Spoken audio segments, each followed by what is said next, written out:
नमस्कार, माझी पाककलामध्ये मी मानसी तुम्हा सर्वांचं खूप खूप स्वागत करते. तर आज आपण बनवतोय आईस्क्रीमचे 2 प्रकार, चॉकलेट आणि व्हॅनिला आईस्क्रीम. इतके जबरदस्त हे आईस्क्रीम घरच्या घरी आपण तयार करू शकतो ना आणि खूप कमी साहित्यात झटपट आणि चवीला तितकेच अप्रतिम असे हे आईस्क्रीम आपल्या इथे तयार झालेत. तर पटकन सुरुवात करूयात. एखादं पसरट भांडं घ्यायचं आहे. मी इथे कढई घेतली, त्याच्या तळाशी साधारण 3 ते 4 चमचे इतकं पाणी घ्यायचं आहे आणि 1 लिटर मी फुल फॅट मिल्क म्हणजेच म्हशीचं दूध घेतलेलं आहे ते आता यामध्ये घालून घेते. गॅस फुलच ठेवायचा आहे. आता इथे साईडने बुडबुडे दिसतात आणि पातळसा साईचा थर जमा झालेला आहे. तर एखादा डाव घ्यायचा किंवा स्पॅच्युलाने ही साय आपल्याला मोडून घ्यायची आहे. साय इथे वर जमू द्यायची नाही. जसजसा साईचा थर जमेल तशी ती साय दुधामध्येच मिक्स करून घ्यायची आहे, मोडून घ्यायची आहे. याने आपल्या दुधाला छान असा घट्टपणा येतो. आता इथे दुधाला उकळी आलेली आहे. या स्टेजला यातलं ना साधारण 4 डाव इतकं दूध आपल्याला इथे काढून घ्यायचं आहे. याचं पुढे काय करायचं हे मी नंतर सांगणार आहे. तर इथे आता मी दूध काढून घेतलेलं आहे आणि जसजशी साय वर जमा होईल तसं मी हे इथे मिक्स करून घेणार आहे साय. इथे आपल्याला छान असं हे दूध मिक्स करत राहायचंय. गॅस कमी जास्त करून आपल्याला ही साय इथे मळून काढायची आहे आणि दूध साधारण आपल्याला अर्ध होईपर्यंत आटवून घ्यायचं आहे. आता या स्टेजला इथे मी यामध्ये साखर ॲड करणार आहे. 1 वाटी मीडियम साइजची जी वाटी असते ती 1 वाटी इतकी साखर घेतली आणि पोहे खाण्याचा जो चमचा असतो त्याने मोजून घेतली तर 14 चमचे इतकी साखर भरलेली आहे. आणि प्रत्येकाच्या घरी वाटीचं प्रमाण हे वेगळं निघतं. प्रत्येकाकडे वाट्यांची साईज वेगळी असते. त्यामुळे पोहे खाण्याच्या चमच्याने मी मोजून घेतली तर 14 चमचे इतकी आपली ही साखर भरली गेली. तर इथे आता दूध मीडियम गॅसवर ठेवलेलं आहे मी आणि जे आपण वाटीमध्ये दूध काढलेलं त्यामध्ये 3 चमचे इतकी मी मिल्क पावडर घेतलेली आहे इथे. याऐवजी तुम्ही इथे कॉर्नफ्लॉवर देखील घेऊ शकता, पण ते फक्त 1 चमचा घ्यायचा आहे कारण कॉर्नफ्लॉवरने लगेचच दुधाला घट्टपणा येतो. तर मी इथे कॉर्नफ्लॉवरच्या ऐवजी मिल्क पावडर यूज केलेली आहे. मिक्स करून घ्यायची आणि दूध इथे आपलं आता अर्ध झालेलं आहे. छान व्यवस्थित दूध इथे आपलं आटलं गेलंय. इतपत दुधाची कन्सिस्टन्सी आणायची आहे आणि आता जे आपण पावडरचं दूध तयार करून घेतलेलं ते यामध्ये सोडत जायचं आणि दुसऱ्या हाताने मिक्स करून घ्यायचं आहे म्हणजे त्याच्या गुठळ्या होणार नाही.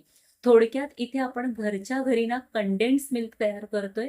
तुम्हाला जर का हे तयार नसेल करायचं तर तुम्ही रेडीमेड कंडेन्स मिल्क देखील आणू शकता. आता हे आटवून घेते थोडंसं आणि किती छान घट्टपणा आलाय. इथे आपलं कंडेन्स मिल्क तयार आहे. दुसऱ्या एका बोलमध्ये मी 1 वाटी इतकी व्हिपिंग क्रीम घेतली. याऐवजी तुम्ही अमूलची फ्रेश क्रीम घेतली तरीही चालेल. आता व्हिस्करच्या साहाय्याने किंवा इलेक्ट्रिक ब्लेंडरच्या साहाय्याने ही क्रीम आपण फेटून घेणार आहोत. तर मी इथे इलेक्ट्रिक ब्लेंडरने फेटून घेते. फार आपल्याला केक सारखी घट्ट करायची नाहीये. हलकासा स्टिफ येईपर्यंत आपण ही क्रीम फेटून घेणार आहोत. म्हणजे साधारण 3 ते 4 मिनिटं इतकी मी ही क्रीम फेटून घेतली. तुम्हाला व्हिस्करने थोडीशी आणखीन 1-2 मिनिटं जास्त फेटून घ्यावी लागणार आहे. तर इथे मी ही व्यवस्थित क्रीम फेटून घेतली. हा बघा हलकासा स्टिफ पीक आलेला आहे. इथे स्मूथच आहे क्रीम. मी अजिबात याला घट्टपणा येऊ दिलेला नाहीये केकसारखा. थोडी पातळच ठेवली. इतपत कन्सिस्टन्सी आपल्याला हवी आहे.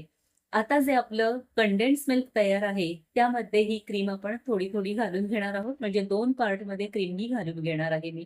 तर इथे आता अर्धी क्रीम मिक्स करून घेते मी आणि खूप जोरजोरात आपल्याला मिक्स करायची नाहीये. तर अगदी हलक्या हाताने कट अँड फोल्डमध्ये ही क्रीम जी आहे ती आपल्याला मिक्स करून घ्यायची आहे. याने खूप छान असं टेक्स्चर येतं. इथे आता मी स्पॅच्युलाचा वापर करते. डावने करत नाहीये. तर व्यवस्थित ही क्रीम मिक्स करून घ्यायची आहे. उरलेली सगळी क्रीम मी इथे घालून घेते आणि मिक्स करून घेऊया. तर हे आता आपलं ना बेसिक जे आपल्या आईस्क्रीमसाठी बॅटर लागतं ते आपण तयार करून घेतोय. यामध्ये 1 चमचा व्हॅनिला इसेन्स घातलाय. तुम्ही कोणत्याही फ्लेवरचे आईस्क्रीम करा, पण त्यामध्ये व्हॅनिला इसेन्स आवर्जून घाला. आता इथे छान असं हे आपला जो आईस्क्रीमचा बेस असतो ते बॅटर रेडी झालेला आहे. याच्यापासून आपल्याला हव्या त्या फ्लेवरचे आपण आईस्क्रीम तयार करू शकतो. आता इथे मला चॉकलेट आईस्क्रीम पण तयार करायचं आहे. त्यामुळे यातलं अर्धं बॅटर मी दुसऱ्या एका बोलमध्ये काढून घेणार आहे. तर इथलं अर्धं बॅटर मी काढून घेतलंय. यामध्ये आता मी कोको पावडर 2 चमचे ॲड करते. तुम्हाला जास्त डार्क हवं असेल तर तुम्ही इथे 2च्या ऐवजी 3 चमचे कोको पावडर घेऊ शकता. फक्त कोको पावडर थोडी चांगल्या ब्रँडची इथे वापरा. म्हणजे आपला आईस्क्रीम देखील तितकाच छान तयार होतो. मिक्स करून घेतलेली आहे. आता इथे पुन्हा मी ना हँड ब्लेंडरने किंवा तुम्ही व्हिस्करने जरी मिक्स केलं तरी चालेल किंवा मिक्सरमधनं एखाद दुसरा मिनिट तुम्ही फिरवून घेतलं तरीही चालेल. तर मी इथे हँड ब्लेंडरने फक्त फक्त 2 मिनिटांसाठी हे बॅटर पुन्हा एकदा मिक्स करून घेते. याने छान असं क्रीमी टेक्स्चर आपल्या आईस्क्रीमला येतं, अगदी मार्केटसारखं.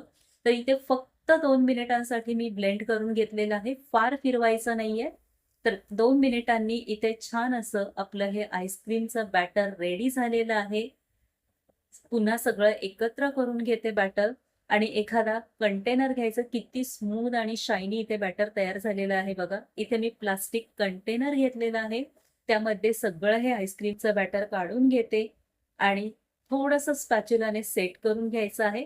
वरनं आता डेकोरेशनसाठी इथे मी चॉकलेट चिप्स लावून घेणार आहे. तुमच्याकडे नसतील तर काहीच हरकत नाही. असाच जरी खाल्ला तरीही तितकाच छान हे आईस्क्रीम आपलं इथे चवीला लागतं. आता वरनं इथे सिल्वर फॉइलने कव्हर करून घेतलंय आणि झाकण लावून 24 तासांसाठी हे आईस्क्रीम आपण सेट करून घेणार आहोत. आता दुसरं जे व्हॅनिला जे बॅटर आहे ते देखील मी तसंच 2 मिनिटांसाठी छान असं फेटून घेणार आहे. म्हणजे छान क्रीमी टेक्स्चर त्याला येईल. याला पण किती छान क्रीमी टेक्स्चर आलेलं आहे बघा. आणि एका कंटेनरमध्ये आता मी हे बॅटर सगळं काढून घेते. हे बॅटर देखील त्याच पद्धतीने तुम्हाला वरनं काही ड्रायफ्रुट्सने वगैरे डेकोरेट करायचं असेल तर करू शकता, पण मी इथे प्लेनच ठेवते. वरनं सिल्वर फॉइलने कव्हर करून घेतलंय आणि झाकण लावून 24 तासांसाठी सेट करायला ठेवूयात. आता दोन्ही आईस्क्रीम इथे छान सेट झालेले आहेत. तुम्हाला पहिला चॉकलेट आईस्क्रीम मी काढून दाखवते आणि काय जबरदस्त सेट झालाय बघा. इथे आता मी कोणताही स्कूप वगैरे यूज करणार नाहीये, तर जर आपला डाव असतो त्यानेच मी तुम्हाला छान असं आईस्क्रीम सूप सारखंच इथे मी काढून दाखवते. आणि किती मस्त आपला चॉकलेट आईस्क्रीम इथे रेडी झालेला आहे बघा. जबरदस्त दिसतोय आणि चवीला देखील तितकाच छान झालाय. वरनं थोडेसे पुन्हा मी चॉकलेट चिप्स लावतेय, किंवा तुमच्याकडे जर का हर्षीजचं चॉकलेट सिरप असेल तर ते वरनं घालून घ्या. मुलांना जितकं आपण छान डेकोरेट करून देऊ ना, तितकीच त्यांना ते फार खायला आवडते कोणतीही डिश. तर इथे आता मस्त अशी मी चॉकलेट आईस्क्रीमची डिश सर्व केली आहे. दुसरा बॉक्स आपण ओपन करून बघूया आणि व्हॅनिला आईस्क्रीम देखील तितकाच छान पद्धतीने सेट झालेला आहे. एका बोलमध्ये तुम्हाला मी काढून दाखवते आणि अगदी स्कूप प्रमाणेच इथे या डावने देखील आईस्क्रीम माझा निघतोय आणि किती छान दिसतोय बघा. यावर देखील थोडंसं मी हर्षीजचं सिरप घालते, म्हणजे मुलं खुश होतात. माझी मुलगी तितकीच खुश होते सिरप वर घालून दिलं चॉकलेटचं की. आणि इथे दोन्ही आईस्क्रीम आपले रेडी आहेत. अफलातून अशी टेस्ट आलेली आहे या आईस्क्रीमना. तर ह्या पद्धतीने दोन्ही फ्लेवरचे आईस्क्रीम तुम्ही देखील या उन्हाळ्यामध्ये करून पहा आणि आपल्या मुलांना खाऊ घाला. रेसिपी आवडली असेल तर रेसिपीला प्लीज लाईक आणि शेअर जरूर करा. त्याचबरोबर चॅनलवर नवीन असाल तर पटकन सबस्क्राईब करा, म्हणजे अशा छान आणि नवीन रेसिपीज तुम्हाला पाहायला मिळतील. तोपर्यंत टाटा, बाय बाय.